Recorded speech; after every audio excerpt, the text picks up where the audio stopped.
Saad from Pakistan. Assalamualaikum. Alaikum salam wa rahmatullah.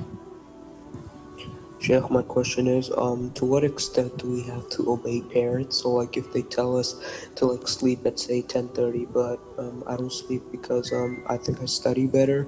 So, with things like this, which don't really impact them, but only impact me, do we have to obey them in this?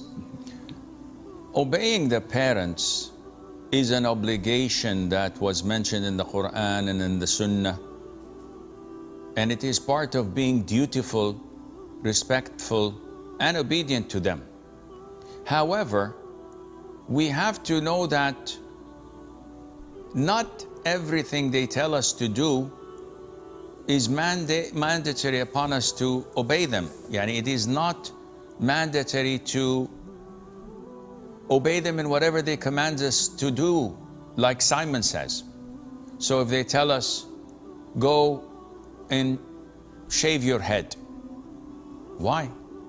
I don't like your hair, just go shave it. I'm not obliged to obey him. Even if he doesn't want me to have normal hair. Yes, if I have long hair like girls and he wants me to have a haircut, understandable.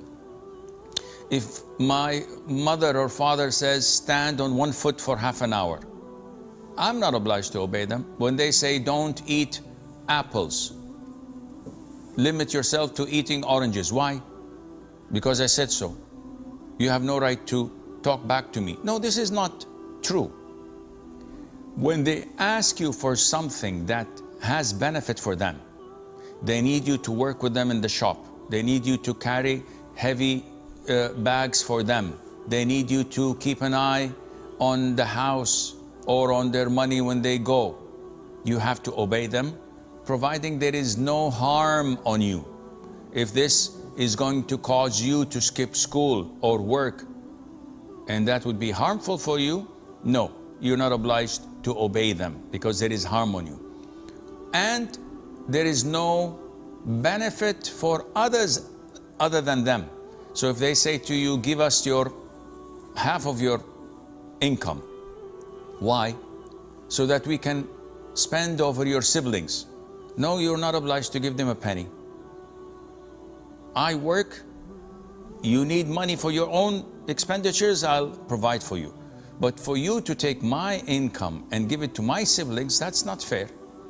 So if they tell you to sleep by 10:30, and this is for your own good as they see it fit, but you know that spending your time studying would mean that you would progress better, and you know yourself that you don't need them to wake you up, and you don't need to bother them and tell them, no, I'm gonna stay awake, you can do it behind their back, and you know that the results would gonna be in your favor, there's no problem in disobeying them, but try not to confront them head on, and Allah knows.